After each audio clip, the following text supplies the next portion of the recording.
Okay, you know what time it is. Alright, Twitter content, baby. We're content farming. Dude, every single time I do one of these videos, like, I'm always like, yeah, okay, when I'm done, I'm like, oh wow, that video is like an hour long. Maybe you should speed it up a little bit. And then I always say to myself the next time, like, oh, we'll go a little faster this time, right? But then, it always ends up being like an hour long. So, I don't know, bro. I mean, people end up watching it, so I don't mind. But, dude, an hour long. Jesus. Okay, so we'll try and speed it up again this time, but it's probably gonna be an hour long. But, yeah. Alright, your favorite Twitter Limbus News, content creator. Back again with more news, review. We have, new railway information. We have 2 new IDs to review, which is pretty exciting. And then, just some miscellaneous patch notes, apparently. So, we'll be going in order. This time the IDs are not at the top. Unfortunate. But we'll blast through the railway news really quickly, I suppose. So, we've got, Refraction Railway Line 2. Will be open after completing main story 322, blah blah blah. The above image is for demonstration purposes only, and is subject to change. Awesome. That's fine. Line 2 will feature a total of 9 high difficulty encounters. You know, 1, 2, 3, 4, 5, 6, 7, 8. And then 9 in the middle or something? Interesting. Hold on. Let's pop this bad boy out so that we can see a little better, eh? So we get like 1, 2, 3, 4, 5, 6, 7, 8, 9, I guess. Or something like that. There are a total of 8 stations. Oh, I should have just kept reading, man. And upon completing the 8th, thus completing a single revolution, and at 1 or more, the 9th station will activate. Oh, so in the middle. In the middle. So you just go around. Okay, here's my prediction before we keep reading. If you've ever played Risk of Rain or Risk of Rain 2, you can keep looping as long as you want in that game. But then there's a final stage that you're allowed to go on at the end. There's a final stage you're allowed to go on at the end. That game has 5 stages about, like, give or take. It gets a little complicated, but you're allowed to keep looping the game as long as you want, and then at some point, like, if you're on the last stage, you can opt to instead go to the final boss, right, whenever you want. So you can choose to just, like, loop once, or, like, loop 0 times, I guess, and go straight to the final boss. Or you could go around, like, you know, 2 or 3 times, and then go to the final boss, right? And the way the game works is that it will scale up the final boss based on the amount of time you take, right? So the amount of loops you do, basically. Because the amount of loops you do will make the boss harder at the end, right? So I imagine, that's my hunch before we keep reading, is that's how it's gonna work. But it reads like similarly to that, where it's like the 9th station will activate after 1 loop, and then you're allowed to dip out if you want, or keep looping. As long as line 2 is active, it can be accessed anytime. Makes sense. Line 2 will close upon the opening of line 3. Wait, hold on. I almost missed this. Line 2 will close upon the opening of line 3. So we get like a shit ton of time. So this is no longer like a timed event. Well, it is, but it's not like actually, you know, it's not like a super pressing timed event like the original was. That's super interesting. I'm so down for this. It's actually crazy how down I am for this. Because now it's no longer a timed event, so it's like, you know, you're not subject to as much reset RNG, probably, if you want to get a low score. Again, people who don't really, like, people who, you know, who are just gonna go in and get the rewards one time, probably don't care that much, but, you know, for people like me who really like Railway, this is, like, my favorite game mode in the entire game, so, you know, for people like me, I'll be able to play this whenever I want, so that's awesome. You can spend a certain number of modules at the Lost and Found to claim your rewards, same as usual. Upon entering, you will choose your IDs and ego to begin the expedition. Unlike other combat-based content,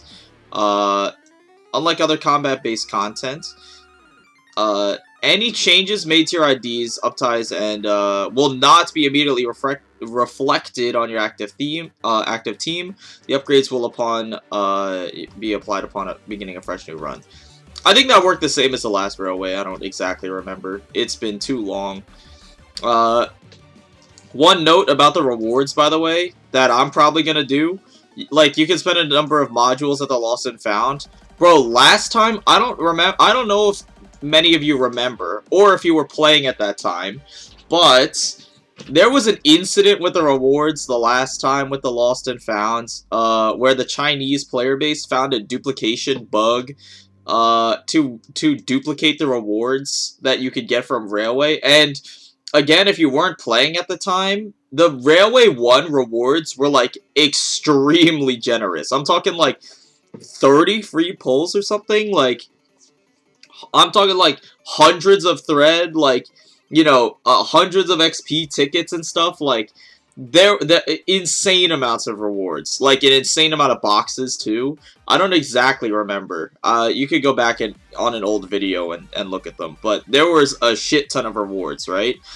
And the Chinese player base, towards the end of the event, found, like, a duplication bug with the Lost and Found that allowed them to multiply the amount of rewards they got, which was really funny.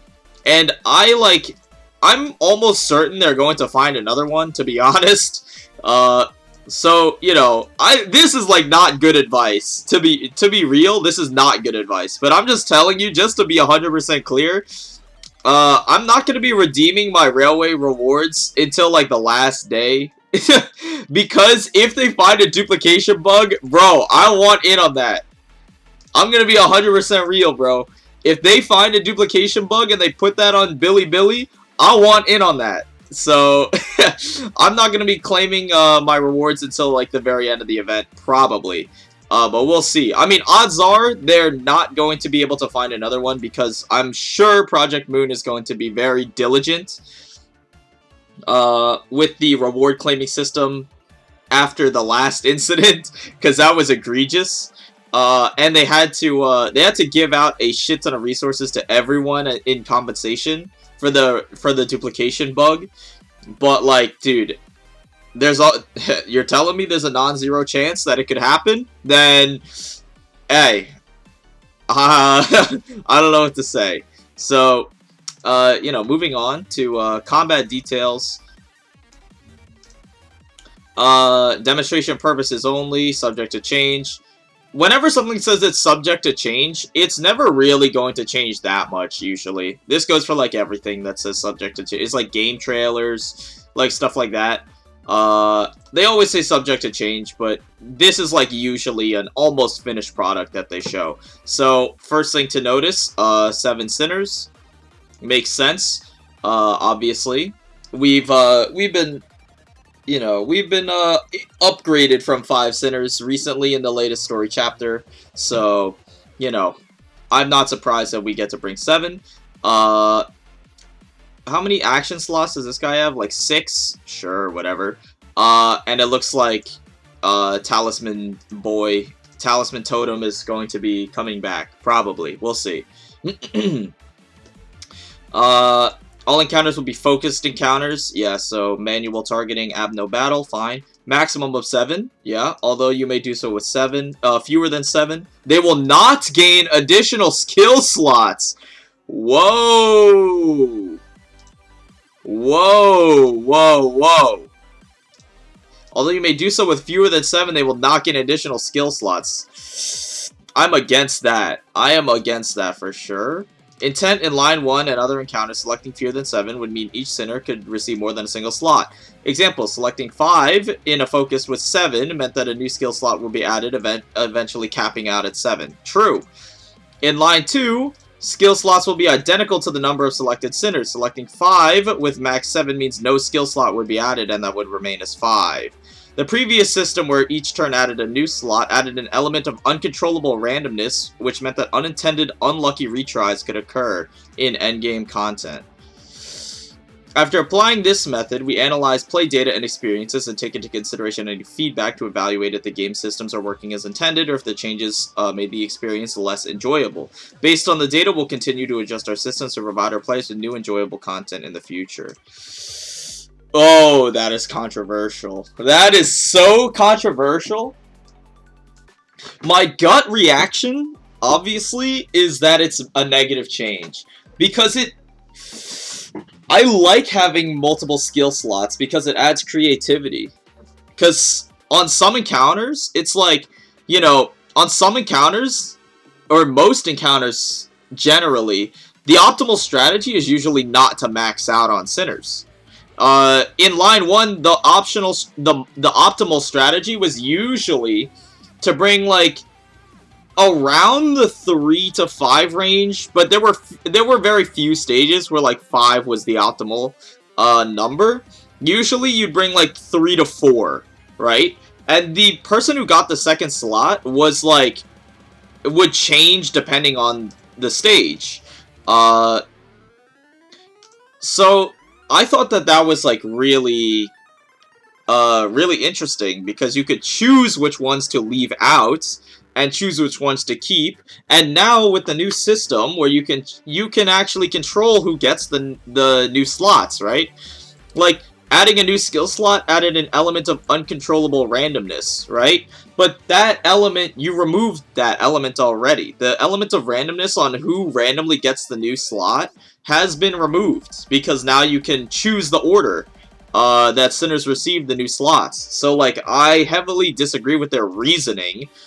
At the very least, their reasoning makes zero sense. Like, literally no sense. Because, like, okay, resetting in the first line 1 was mostly for 3 things. There were 3 major factors for resetting. The first major factor was the skill slot gain, because skill slots were random at the time, right? So that was a major element of RNG.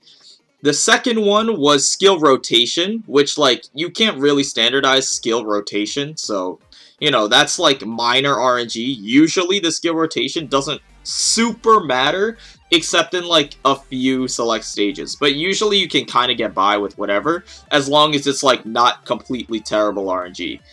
And then the third one was, like, speed RNG, which is, like, you know, kind of relevant, but it's, like, the least relevant of the 3. But the most relevant was the skill slot RNG, right? But skill slot RNG is removed now. So their reasoning for removing it makes zero sense.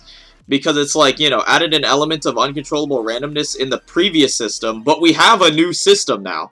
So I don't understand why we needed to remove the option to bring less than 7. That just seems like really dumb. Like, I don't know. Because now it's just, like, kind of boring. Because now you always will bring the same 7 people every single stage. Probably. Which is, like, really boring. It kind of dumbs down the game in, like, a bad way, in my opinion. I mean, like, I don't even know if it's more healthy for the game. I mean, it's probably more healthy for the game balance. Like, I'll definitely agree with them. It's more healthy for the game balance. Because some sinners getting 2 slots completely invalidates a lot of other sinners. Like, and what I'm saying, like, what I mean by that is, like, 90% of the time, a 2 slot on W Don would be better than, like, 90% of the IDs in the game. Like, if you were to choose to bring, like, if you would rather bring, like, 2 slots on W Don versus, like, in a 4-man team, right? If you would rather have 2 slots on W Don versus, like, a 5-man team where she only gets 1 slot, right?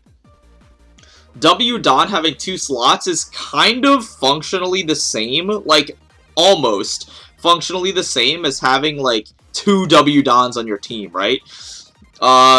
You know, there's intricacies that make it different, but it's not like a huge difference. We'll say functionally for the sake of the argument, right? W Don having 2 slots is kind of like having 2 of her on your team. Having 2 W Dons on your team is going to be better 90% of the time than having 1 W Don on your team and then like some random ID, because most IDs are worse than W Don, right? You'd rather have 2 W Dons on your team than 1 W Don and like some other random ass ID, like I don't know, like Rosemanna Rogia, I guess, like, you know, like Rosemanna Rogia is good, like she's fine, but would I bring her over giving W Don a second slot? Like probably not. And there's a lot of IDs that benefit off of this, right? Like Ncorp Sinclair, like Gripper Sinclair, right? Now with the new W Ryoshu too, and Reindeer as well. They all benefit, and Spice Bushy Song to an extent too, right? Like all of these IDs benefit heavily off of getting extra action slots, right? And this would like, and for the sake of the game balance, this would like giving these IDs extra slots would mostly be completely better than bringing a lot of the other not as meta relevant IDs, right? So like for the sake of the game balance, it makes sense, right? Because now you can actually bring like less than meta IDs and you won't feel like you're completely missing out. But like, you know, that wasn't their reasoning. Like, that's what I don't understand. Like, that wasn't their reasoning. Their reasoning was because of the RNG, but they've already removed the RNG. It makes sense, you know, for a game balance perspective. But, like, I don't know if I agree with it. I personally don't. I mean, it's definitely a controversial change. My opinion, I don't agree with it. I'd rather, because now this also invalidates solo players, too. You know, for the niche of people who want to do gimmick solo clears, right? You're like, okay, we'll just say, like, you're just not going to be able to do so, like, I'm just going to assume that solos are dead. Like, you probably could still do solos in this, because, like, you know, an ID with an evade, like, any ID with an evade could, like, just carry the evade over on every single attack. But, like, you're never going to be able to do damage because you only get 1 slot, right? So, like, you're just evading every single turn, basically, and you'll never be able to attack. So it's like, you're just killing, like, solos. You're killing a lot of gimmick strategies by doing this, as well. And, again, like, you know, that's not really the focus of my gameplay. I don't really engage too much personally with gimmick strategies. Because, again, I prioritize, like, meta play, and optimizing gameplay. So, you know, solos are fun gimmicks, and I recognize that they're, like, fun gimmicks, but, like, I don't think they shouldn't exist. Like, just because I don't like solos does not mean that they shouldn't exist. Like, it just, that's, like, messed up. That's messed up. I appreciate that there's different ways to play the game. You know, Railway is a good way to test a bunch of different strategies, right? Like, you know, some people might want to do Railway with an only Ncorp team. Some people might want to do it with an only Liu team, right? Like, you know, those strategies are not optimal, and I probably won't be doing that. But I recognize that there are people who care about that stuff, right? Like, what if you want to do Railway with an only Liu team? There's only, like, 4 Liu IDs. So it's like, are you just gonna, like, handicap yourself by only bringing 4 people? Or are you just going to, like, kind of ruin the spirit of the challenge by bringing another 3 people that aren't from Liu, right? So, like, I don't know. I feel like this is, like, again, it's my opinion, but this is, like, a negative change. I do not agree. Again, I definitely don't agree with their reasoning. Their reasoning makes 0 sense. But, like, I disagree with the change. I don't think it's a good change. Because, like, who does this help? Like, I'm just thinking, like, who does this help? Again, it helps the game balance, like, in a broad sense, but, like, it doesn't actually make the gameplay more fun. Like, it doesn't help me as, like, a meta, like, optimized player. It makes it less fun for me. It makes it less fun for, like, casual, like, gimmick players who are, like, meta in a different way. where they also like optimizing gameplay, but it's like optimizing gameplay for like just 1 or 2 IDs. It's like, you know, okay, I want to see how far I can get with like Sunshower Heathcliff, right? There's always going to be one guy who's like, yeah, how far can I get with solo Sunshower Heathcliff, right? And it's not making the game more fun for them. Like, who is this change even for? Like, I'm trying to think, like, is it for like casual players? I don't really like true casual, like the silent majority.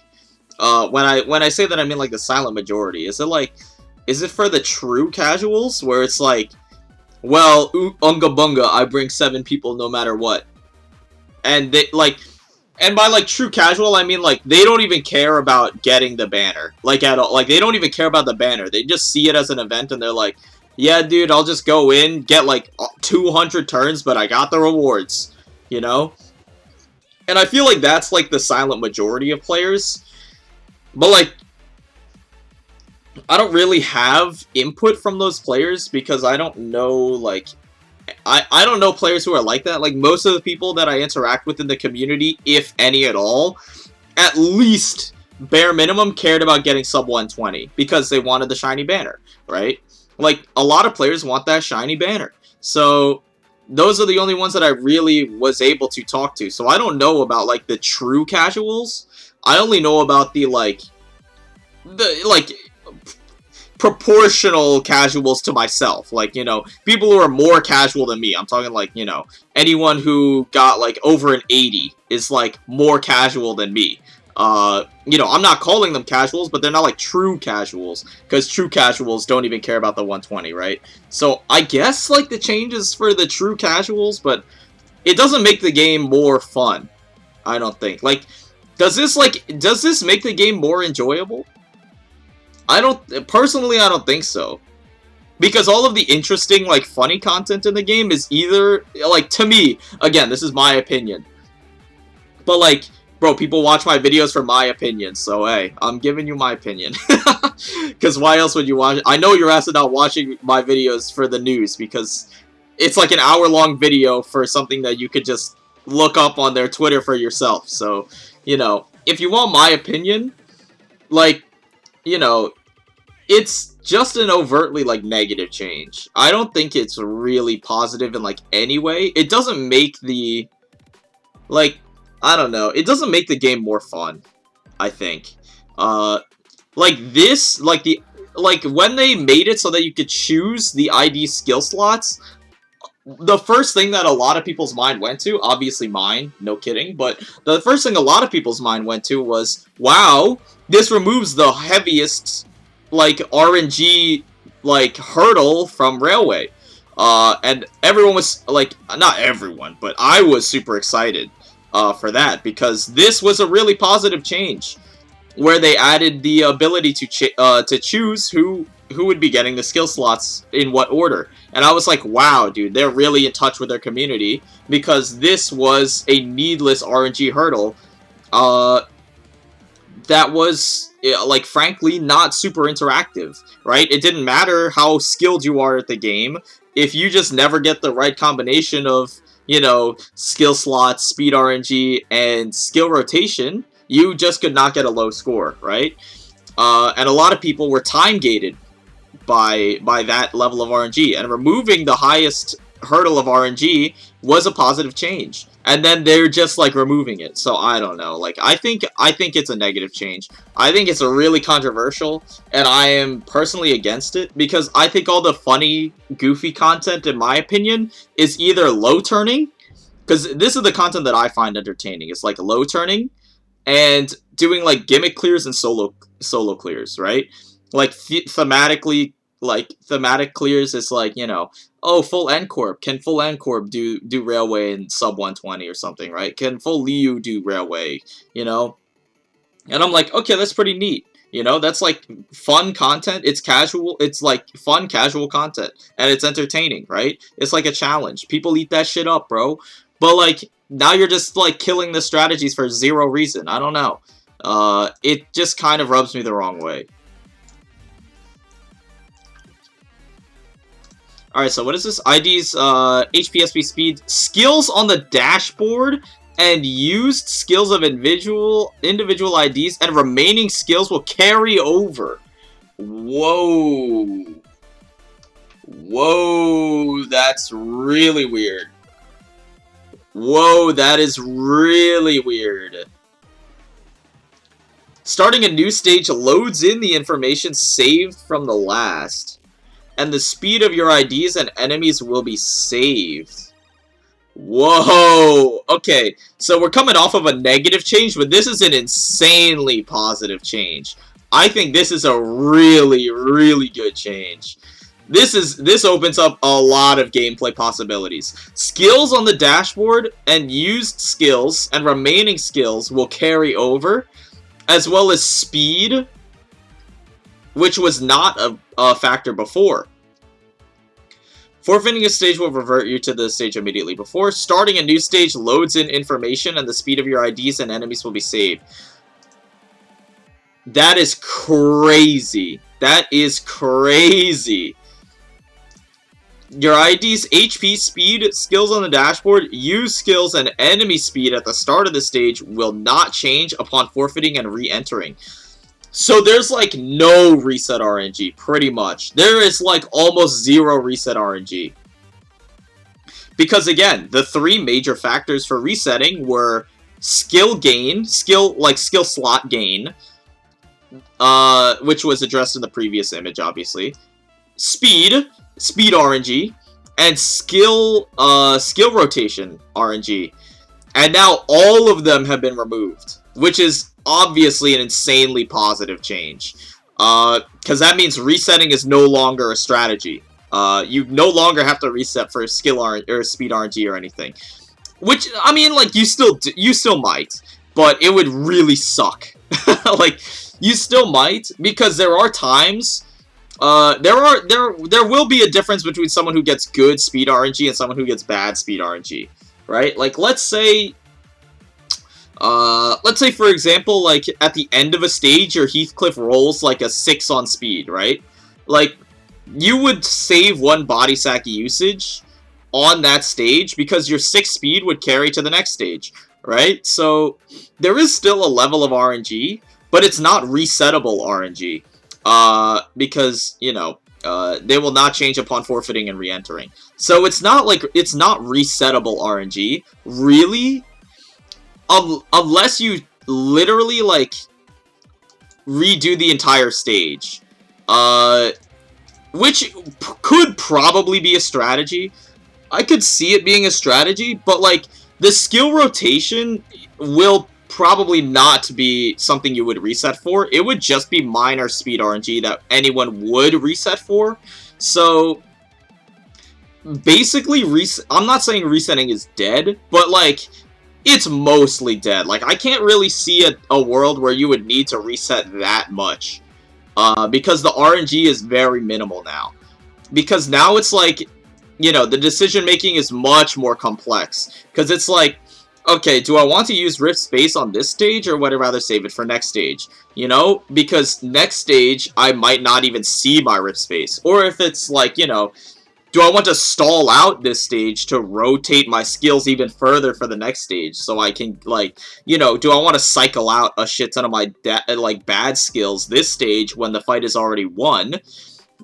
You know, let's say at the cost of an extra turn, I could cycle out a bunch of skill 1s on a mostly dead enemy, so that next stage I set myself up for success, right? Or do I want to use my skill 3s to burst this enemy, or will they be useful on the next stage for the next enemy? So, there is a lot of complex decision making just on this change alone. I think this change is insanely positive for the game. I think that is really, really cool. There's nothing else to be said. Like, I am all for that. That is insanely good. Before this, the goal of the players was to repeat every stage multiple times and re-roll until the ideal set of skills was rolled for the best possible result. That is true. We've determined that having to re-roll and reload every single encounter only caused unintended exhaustion and a sense of frustration. Yeah, I mean, re-rolling for RNG was not really, like, I didn't really mind it, to be honest, but that's coming from a person who did it for, like, 100 hours. Like, you know, the only people who did end up doing it were the people who didn't really care if they, you know, how long it took, right? They only cared about getting it done. You know, the only people who ended up actually doing an intense amount of rerolling were the people who did not get, exhausted or frustrated by it. Funny enough. I feel like the only people who actually got exhausted and frustrated by it were the people who saw the ones who were doing it. They were like, oh, so this is how, like, you know, this is how you're supposed to play Railway? That's bullshit. You know, that's like, those are the people who got frustrated by it. Because, you know, it was like, oh, so if I want a good Railway score, I'm expected to dump hundreds of hours into it? That's bullshit, you know? The people who actually did it did not really get frustrated. It was just something you had to do, you know? But, I mean, it is true.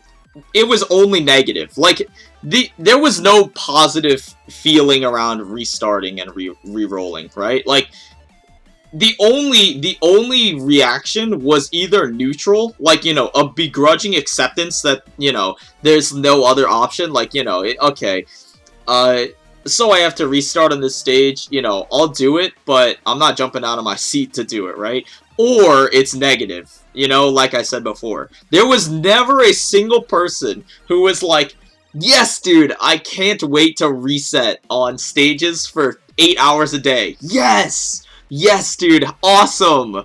You know, like, the only possible emotion to come from this was a negative one, if any, right? So they are correct, it's just a little strange, how they worded it again. Therefore, we decided to modify the system so that users wouldn't have to reroll every single stage and get the ideal result. In the first turn of the first stage, it is possible to reroll by canceling Railway and restarting. Yeah, that's what I said, like, you know? Like, you know, once you get in, you could reset. But, like, beyond the first couple turns of the first stage, most of the RNG is pretty much controlled except for speed RNG. Because speed RNG is the only one that's, like, truly random at that point. Besides, like, skill rotation's a little random but controllable. And speed RNG is, like, a little random but controllable. We have more and more tools now to control speed RNG. Crow's Eye View, for example, is one of them. Like, I can imagine already the meta would probably be just use Crow's Eye View at the end of every stage to give your whole party haste a leg up on the next stage. Going into it, it would be probably pretty good. But yeah, you can still restart on the first one, but the RNG is way, way lower. Upon defeat, you may either revert to the stage immediately before or continue with the remaining IDs. Yeah, that's the same as before, I think. Should you choose to continue, your enemy's HP will not recover, and the remaining HP of your enemies in the stage will be displayed above the respective nodes. That's new. Although, I don't know how much that will matter. I can't imagine sacking your own teammates is like an optimal... I can't imagine it's like an optimal strategy, but we'll see. You cannot change your ID or ego once the railway is started. Alright, yeah, sure. Combat, or content progression. Okay, here we go. What does this say? Revolution count? Revolution count and total turns. Okay, sure. So, yeah, you can go as many times as you want, it looks like. Total turns spent before reaching the current stage will be displayed. Yeah, that's the same. After completing the 8th station, you will gain 1 revolution count and return to the first. Revolution count will be displayed on top of the screen alongside total turns. Yeah, okay, so it's like Risk of Rain, I guess. You will be offered to choose a single beneficial effect for your allies at the end of every revolution. However, the effect selected in the revolution immediately before this one cannot be selected. So it's like a modifier. So there is like modifier RNG, I guess. Unless there's no RNG on the effects, like, you know, you just get to choose whichever one you want. I mean, whatever, we'll see. However, no single effect can be selected more than once. Once all effects have been chosen at least once, it will be available again. Also, 1 fixed effect will be applied to enemies with every revolution. There's a game like this, where every single, like, stage like, you know, it's like a roguelike game where every stage you can, I think it's Monster Train. I don't know how many people have played Monster Train, but it might be, I think it might, no, it's Orcs Must Die 3, I'm thinking of. Again, I don't know how many people have played these, like, random-ass games, but Orcs Must Die 3 has a type of effect like this, where, as you go further and further, into the game, right, there's a game mode kind of similar to this, where, you know, there's, like, 5 levels. You have to fight through, like, 5 stages consecutively, right? You know, but once you clear one stage, you get your choice of certain modifiers to go into the next stage for the rest of the run, and it just keeps going, right? And this one might be, like, a positive modifier for yourself. You know, all of your sinners gain, like, +3 offense level or something, you know? I don't know. And then, you know, maybe stage 2 would be a negative one. All enemies gain, like, 10% health or something, you know? And then, you know, this could be like you know, a positive change or something. I don't know. And this could be like a neutral change. Like, you know, all your sinners gain plus 10% damage, but all enemies also deal like 25% extra damage or something. Like, I'm just spitballing. But, you know, and this would change, like, you know, let's say this is revolutions. You know, this is like different revolutions. You know, Revolution 1, you might get a certain modifier. Revolution 2, you might get a certain modifier. The only thing is, it has yet to be seen whether, like, maybe if I kept reading, but I'm just spitballing here. If you go from Revolution 1 to Revolution 2, you obviously get one modifier, right? You get, like, a modifier. If you go from Revolution 2 to Revolution 3, do you keep this modifier? Like, do you get, like, you know, you keep that modifier as well, and you have to pick, like, another modifier? Or does it just swap over to the new one, and you lose the old one? That's, like, you know, interesting. Because, you know, which one do you want to use first? Like, which one is highest priority to get first for the future of the runs? Versus, like, which ones can you stall until the very end, kind of thing, right? We'll see. However, no single effect can be selected more than once. Yeah, we've already read this. You can revive one ID after every 5 revolutions. 5, dude, Jesus. That's gonna be a lot of gameplay. Also, one fixed effect applied to the enemies every revolution. I'm assuming this stacks so that every time you do a revolution, the enemies get progressively harder. But we'll see again if it works the same way that I outlined down here. We'll see. The 9th station will be open after completing your first and can be accessed from any station. Your Refraction Railway records will be updated upon completing the 9th station. Makes sense. So, yeah, instead of, like, Risk of Rain where you have to go all the way around and then, you know, at the end you can choose. It looks like once you go all the way around, you know, once you go all the way around once, you can choose to go, you know, you can go to the end whenever you choose. Which is interesting. Also, we do get a first sneak peek at some of the enemies here. It looks like, it's really hard to see, though. This image resolution's really bad. But, it looks like Stage 2 is Lost Passenger. Because you can see, like, the little arms. You know, I can see, like, the little arms pointing up and stuff like that. You know, awesome drawing. I can't really tell what's going on here. This guy is like some sort of lump with like his arm up like this. I can't tell what that is. This is Fey Lantern. It looks like the branches with the little lump on the bottom. So this is Fey Lantern. Obviously the company bus is covering stage 1. So, you know, stage 2, 3, 4, 5. This is like 6, 7, 8. It looks like this is the Nixie Divergence robot, because he's got like a really square body looking thing with like 2 spindly arms. It kind of looks like the Nixie Divergence robot. I mean, we'll see. I can't really tell what the other ones are. Oh, this looks like Sunshower, the fox, maybe? Because there's, like, the long snout. I'm thinking maybe this is Sunshower. Because it looks like the head of the fox. We did see, what else? We saw the, So That No One Will Cry, or whatever. The initial statue. I guess that kind of looks like one. Because he's got, like, that head going on over there. You know, he looks like, that. So stage 1 looks like Talisman Guy. Stage 2 looks like Wayward Passenger. Stage 3, I seriously can't tell.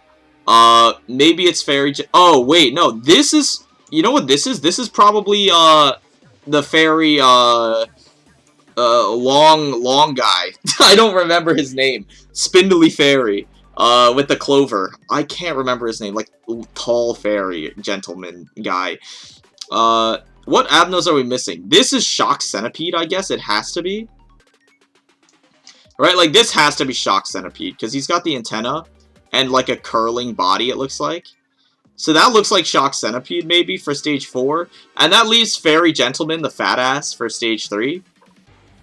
I can't tell. I mean, this silhouette is, like, completely incomprehensible. I'm gonna be honest. But, like, that's what it looks like to me, maybe. Stage 1 looks like, Talisman Guy. Stage 2 is Wayward Passenger. Stage 3 is probably Fairy Gentleman. Stage 4 looks like, Shock Centipede. Stage 5 looks like Fey Lantern. 6 looks like maybe Long Fairy. Or, like, tall, lanky fairy guy. I don't remember. Stage 7 kind of looks like Sunshower, and Stage 8 looks like Optimus Prime. And then I guess Stage 9 will be a new boss or something. We'll see. But, you know, I'm just spitballing here, obviously. We'll see. And then we have Lost and Found, the reward system it looks like they're talking about.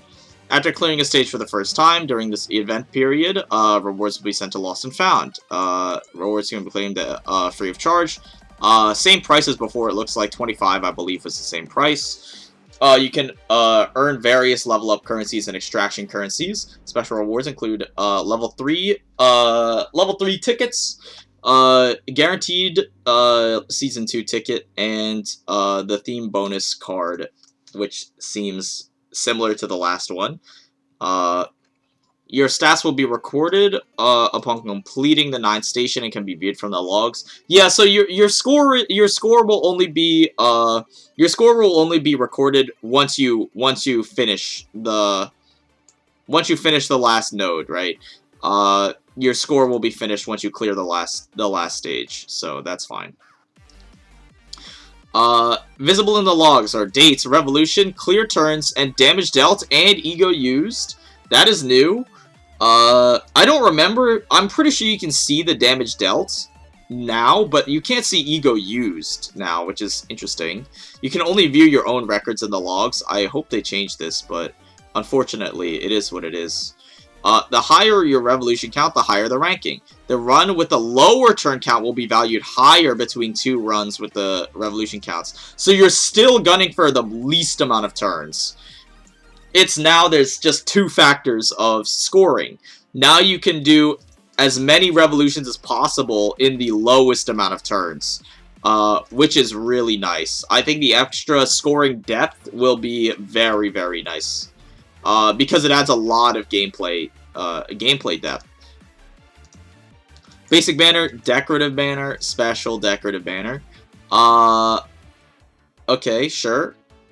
Looks better than the first one, I'll say that. The above images for demonstration, so subject to change. Yeah, makes sense. Meeting a specific condition and completing the final stage, you'll earn the Refraction Railway line 2 commemorative banner, line 2 Mobius. Harder the conditions, the more elaborate your banner will be. Makes sense. After a certain number of final revolution count and total turns, you cannot earn a decorative banner. Same thing as the first one. Same thing as the first one. Although it looks like now there's 3 stages. Basic banner, I imagine you get it for clearing. Like, literally just finishing. Decorative banner might be, like, you know, do 3 revolutions, and then special banner might be like, you know, do 5 revolutions under like a certain amount of turns, right? So now it looks like you know, if you were to clear this without trying to do anything special, you would only get the level 1 banner, is how it seems like they're putting it. If you and your Refraction Railway Line 2 commemorative banner before Season 2, a unique decoration will be added to your banner. Makes sense. Your highest record will be displayed on the banner. Yep, makes sense. Alright. I mean, I'm super excited for this. The only thing I'm not hyped about is removing the extra slots on people, but it's kind of counteracted by the fact that they reduced all of the RNG, pretty much, like in a big way. I just wish they kept the. I just wish they kept the extra skill slot gain. That is a massive bummer. It's hard to put into words like how much of a bummer that is. I wish they kept it, sincerely. That really blows for like pretty much everyone. I don't think there's like a single player that really benefits off of that change. Because the people who were bringing 7 Sinners were already going to bring 7 Sinners. It's just the people who wanted to do like either low turn meta play or gimmick fun play, you know, that suffer from this change. I think it's just like it's net negative change. Like, I don't really know why they would need to do that. Besides just game balance, you know. This is just the announcement, it looks like. You'll need to face 9 highly difficult encounters if you achieve certain conditions. Yeah, okay. Am I just reading the same thing? It looks like I am. Okay. Now for the ID review. Long awaited. We'll go with Faust first. We got, decent Sin lineup. Support Fluid Sac. Technically, yeah, because she has the guard skill. You know, looks like she supports Fluid Sac with a little bit of gluttony in the mix. That's fine. 2-3-3 makes sense. That's all good. Coin power plus X for every Y rupture. Okay, dude, we're on rupture. We'll see, dude. We'll see. We'll see. Also, she's all slash, which is, you know, now she benefits off of, what's it called? She benefits off of, W Ryoshu's skill 2. W Ryoshu's leap implies applies slash fragility. So now she can benefit off of this, but like we'll see how it plays out. Coin power plus X for every Y rupture on the target. Clash win inflict rupture count. Okay. On hit inflict rupture. Wait, on clash win inflict rupture count. So this can trigger multiple times. So this actually is like a really good rupture support. Because if you're clashing this with like a 3-coin skill, right? If you're clashing this with a 3-coin skill, this can win clash 3 times and apply like a bunch of rupture count. And the important thing is it happens before she attacks. It happens on clash win and not like on hit. That's like one of the major design limitations for rupture, is that most of the stuff that applies count happens on hit. So when they are applying the count, they also reduce the count because it's on hit. So that's you know, this is a very, very good change for rupture as a whole. I hope they add more of these effects in the future, because that's like the only way they could actually make it stack without like consuming your stack way too fast. On hit, inflict rupture. On hit, if target has X+, inflict weakness analyzed next turn. This is a returning buff or debuff from 7 Section Otis. Now it's on a skill 2. Very neat. The skill icon, I can't help but notice, looks exactly like Fleisch, the card from Library of Ruina. Especially, you know, this part. The Fleisch looks pretty much just like this. Except Fleisch was like a 1-die card or something. And this is a 3-coin skill, so that's a little weird, but whatever. And then profiling. Not racially motivated. Probably. On use, gain X damage for every Y rupture on the target. Again, clash win inflict rupture count, so very nice. On hit, inflict rupture. After attack, if target is staggered or defeated, gain haste and slash power up next turn. Pretty good, pretty good. If target is staggered or defeated, gain haste and slash power up. I think this has potential to be pretty good. But, like, getting the... It depends. She seems like a support DPS. I don't know if she's a true DPS. She seems more like a support DPS to me. Because I'm just used to 7 section being support characters. So, if she's a true DPS, and she can get this off consistently, I mean, haste and slash power up are both very strong effects. Especially because dissect target is a slash skill. So, she seems pretty interesting, honestly. She seems pretty interesting. Also, the skill icon looking at me very cheekily, I'll say. Very cheeky. I don't know. It's just a picture of her, obviously, but she's like such a little guy. She's just such a little guy. Anyways, let's wrap it up. On use, gain haste next turn. Pretty standard guard skill. Let's wrap it up before the T cools. You know, when attacking an enemy with damage type that targets fatal or weak to, gain 1 poise for each rupture before the attack. Dude, poise, I don't care. Hey, bonus damage, I guess, but poise is not really, you know, relevant for her kit anyway, it looks like. She does no poise synergy, which is how I like to keep things. 7 Association, Tea Time. What a cute name. Ally with the fastest speed deals more damage based on target's rupture when attacking with damage type the target is weak or fatal to. If the ally is 7th Association, deals further increased damage. Fastest speed deals more damage based on the target's rupture when attacking a damage type the target is weak or fatal to. This is a pretty good support passive. Better than Whispers, anyway. Because quick suppression is like the main thing I'm thinking of. Ally with the fastest speed, Rabbit, right? Deals more damage based on the target's rupture when attacking with damage type the target is weak or fatal to.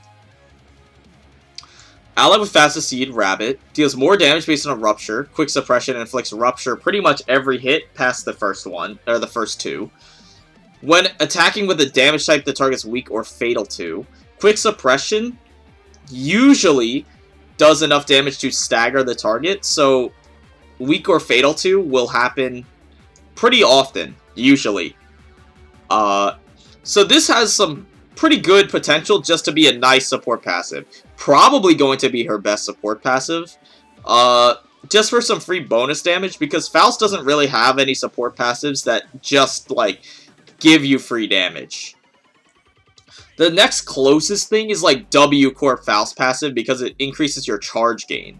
But, like, you know, yeah, that's like the next closest thing is like W Corp Faust passive. Because it increases your charge game so it can jump start your W Corp teammates or your R Corp teammates. So we'll see. But I think, you know, again, for IDs, just as a reminder, I give 2 ratings. The first rating is in a vacuum. Just how do I think overall...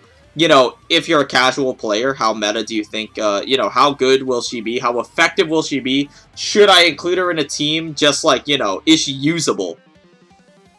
I'd say her casual, like, general, in a vacuum rating, probably going to be like an 8. 7 or 8. I'll say 8, because she seems really, really usable. Definitely generally usable. Faust doesn't really have super good general IDs. Her best generalist ID is Lobotomy Corp, Remnant Faust. And she's pretty good, but she's not, like, excellent or anything. She's just pretty good. And then the rest of her IDs are kind of specialists. Like, W Corp Faust is good, but she's a specialist. Gripper Faust is, like, pretty good, but she's a specialist. So, I'd say 7 section probably has potential to just be put into most teams as her, like, best generalist ID. I'd say probably giving her, like, an 8 on the general rating. Meta rating is a little different. For the meta rating, it's like, how likely will I be to use her over the meta option? The meta option I would consider, would be Gripper. Instead of Lobotomy Corp Faust is, like, generally the best one. The meta option is Gripper Faust. How likely would I be to include 7 section over Gripper Faust? I'll say like a 5, like right in the middle, probably. Because Gripper Faust is really, really good in controlled situations, especially now that we know Railway will carry over your skills. Railway will carry over your skills. Having gripping... Okay, let's just be real. Gripping is as strong as a skill 3 is, and her skill 3 is not that strong. So, basically, Gripper Faust has like 2 skill 3s and 1 skill 2. And I'll try and make it less confusing here.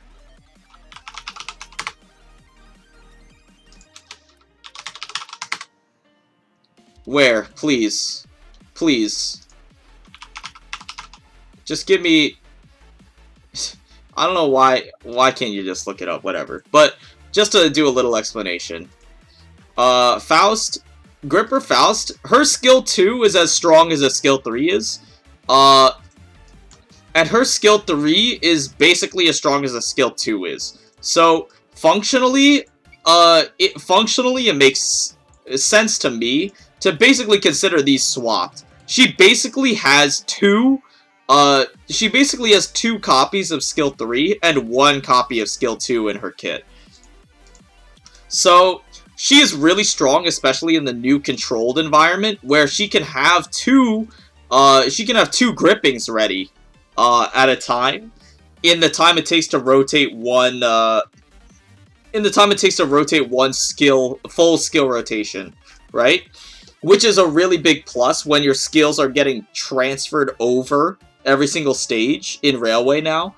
That is a huge plus to have two quote-unquote skill 3s. So, I'd say, you know, probably like, I gave her a 5. Now that I think about it, probably like a 4. Maybe, like, I could see you replacing her because her damage seems consistent. Having half of her kit be 3-coin skills seems really strong. Weakness Analyze is a good debuff. It's not, like, insanely good or anything, but it's a good debuff. Kind of like Fragility at home. I'd say it's probably about the same level as, like, Defense Level Down, where it's like, you know, we appreciate it, but it's not, like, insanely good or anything, right? So, you know, it's fine. And Rupture, obviously, is just true damage, basically. Like, I'm not really considering Rupture synergy when I judge this ID. She probably fits well into a Rupture team, but Rupture teams are not really good meta-wise, nor, like, that functional casual-wise either. But I could see her being a pillar of Rupture team for sure, but I'm not judging her based on her Rupture count. As far as I am concerned, her Rupture synergy is just true damage for me. Like, she just does a little bit bonus true damage, as far as I'm concerned. So, she seems like really pretty solid. Really solid. Then 7 section Heathcliff. We have... Well, we'll start with the affinities first. Wrath, what is it? Envy? Dude, I'm blanking for some reason. Wrath, Envy, Gluttony. Pretty decent generation. Guard skill does nothing. Wrath, sure, whatever. And then we have 2, 1, 4 coins. Interesting. We kind of are lacking a little bit of Wrath generate. It's not nearly as bad as Pride was in Season 1, but we are lacking a little bit of Wrath generation in Season 2 on the meta team. So, you know, having Wrath as a skill 1 is good, but it's on Heathcliff, and you're probably going to be using Rabbit anyway. So, like, you know, on Heathcliff, it doesn't really matter, because Rabbit has a Wrath skill 1 anyway, so this changes really nothing about the Sin generation. Anyways, we have Slash, Pierce, and Slash. Interesting lineup, very strange, if I'm being honest, very strange. damage spread, but doesn't really matter to me. If target is X Rupture, coin power plus Y. On hit, inflict Rupture. Heads hit, inflict Rupture. So he also seems like a pillar of the Rupture team. That's fair. Pretty standard skill 1. The Wrap Up. 1 coin skill 2. Clash Win, inflict Rupture count. Same thing as before. Clash Win, this could apply multiple times. Usually, 1 coin skills are pretty strong in clashes as well, because they clash very consistently. The odds of you dropping the 1 coin are very low, considering, or compared to, let's say, clashing with 4 coins, the odds of you dropping any 1 coin in 4 coins is very, very high, compared to dropping the single coin. So this skill will clash very consistently. And probably pretty medium to high, I'd guess. Probably around like 14 to 16 usually is the standard on a 1 coin skill 2. On hit, inflict Rupture count. On hit, inflict defense level down next turn. Very appreciable debuffs, especially defense level down next turn. Is it better than weakness analyzed? Probably. Depends on the amount of defense level down. But, you know, weakness analyzed is like kind of a mid...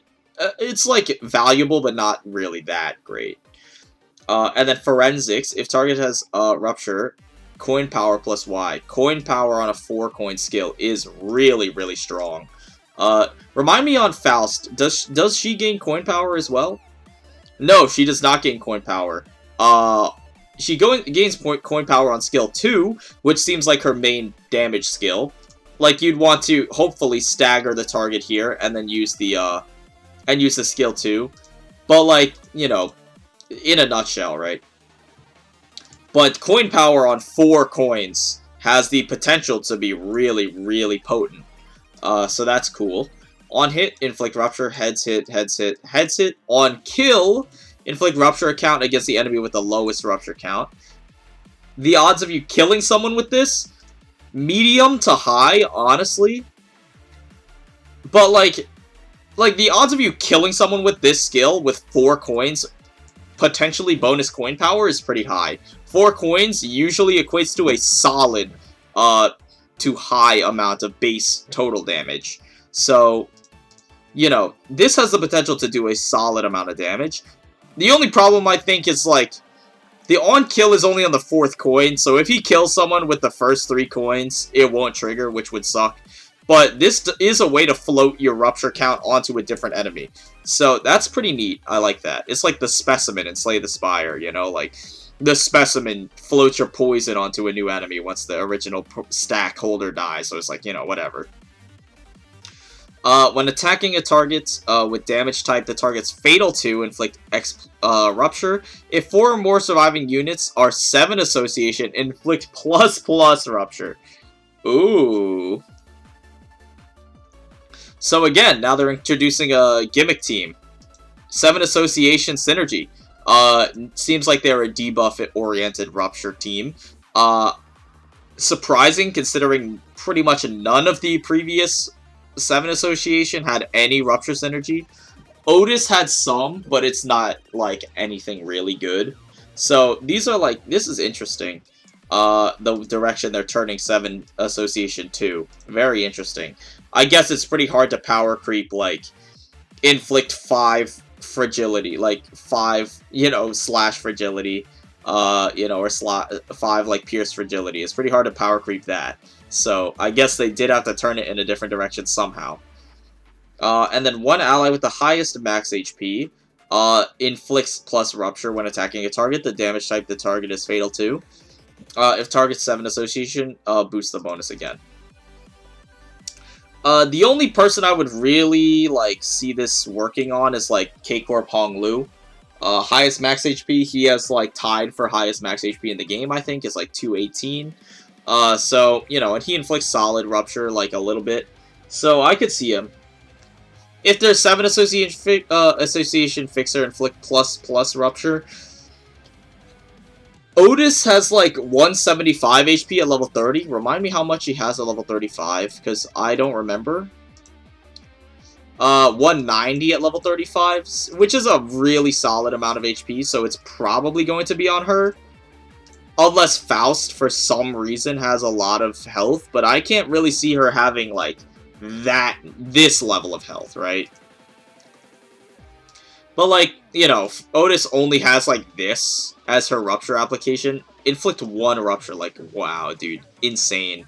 And then, I guess, finally, her Uptie 4 can be a little useful. I don't know. We'll end up seeing how it works. You know, practically. I'd say general usage rating, probably like a 6. If you're on full 7 association, he probably gets bumped up to like a 7. He seems pretty solid, definitely usable. Definitely usable in a Rupture team, but like, again, it has yet to be seen whether Rupture is even going to be a status effect worth building around. So, you know, but casually, this opens up a lot of new options. These two IDs together open a lot of new options. They are actually usable Rupture support, finally, and they open up a new gimmick team with 7 association fixers. So, you know, I'd say in a vacuum, probably like a 6. If you use him on a Rupture team or 7 association, bump it up to like a 7, you know? He seems pretty decent, and a good part of those teams. And then, meta-wise, I'd say the odds of him being meta are pretty low. He seems fine, but Rabbit is, like, so dominant, bro. I'd give him, like, meta rating, like, a 1. Like, there's, like, virtually no shot I use him over Rabbit, probably. You know, give him, like, a 1 or a 2. And then we have, like, the patch notes. You know, new, Extraction, Target Extraction, Don Quixote. Cool. Special Attendance. Oh, yeah! I almost forgot about this. So yeah, cool. How many days is this, by the way? Remind me. 9/7 to 10/12. How many days is that? The 7th to the 12th. So this is 7, 14, 21, 28. Okay, so you can, okay, so if you want the IDs, you can drop up to 7 days. You can not log in for 7 days and still get them, it looks like, based on the event duration. So, yeah, that seems pretty good. If you, for whatever reason, can't log in every single day, just to pick up your daily login bonus, then, yeah, you can pretty easily get these. You can miss 7 days and still get the IDs.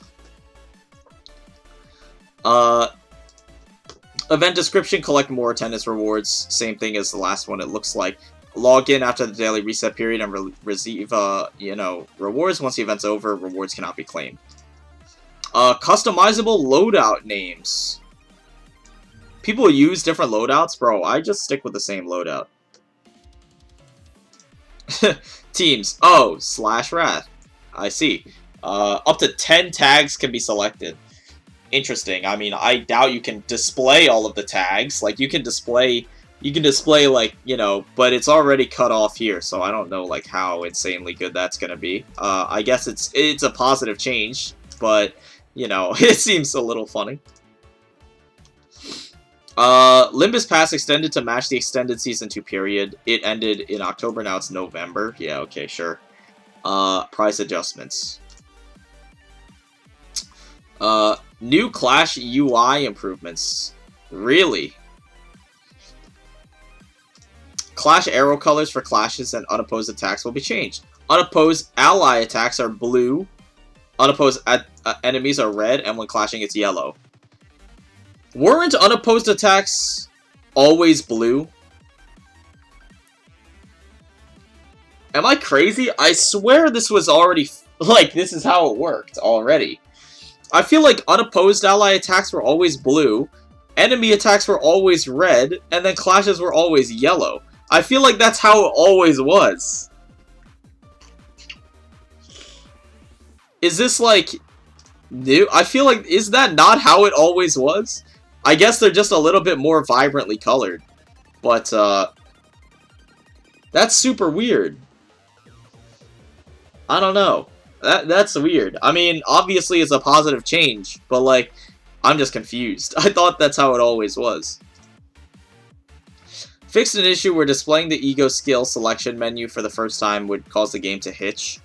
Dude, I'm gonna be honest, I haven't even seen the new ego menu yet, personally.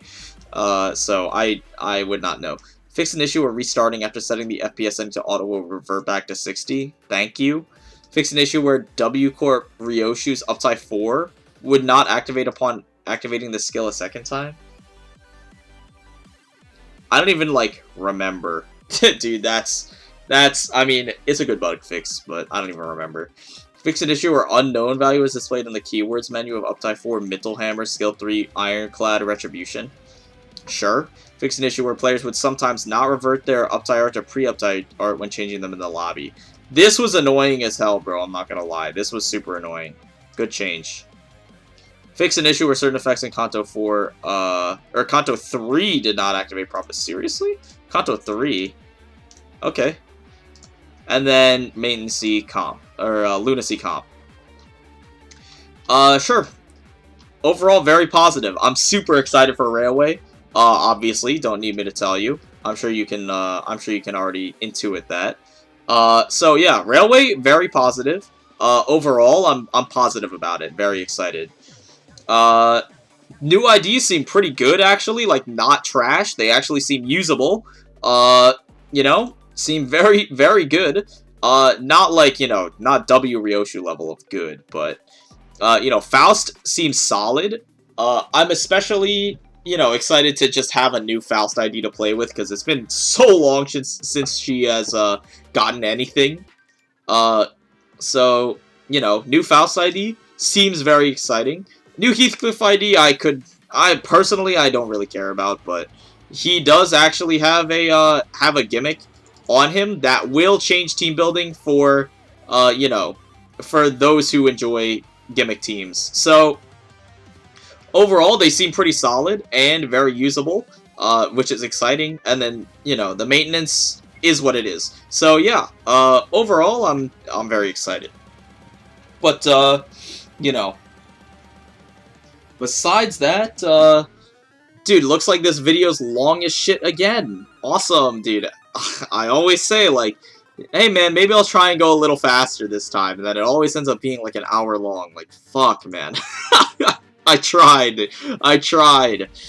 But yeah, hey, I will see you next time. I suppose. But, hey, peace.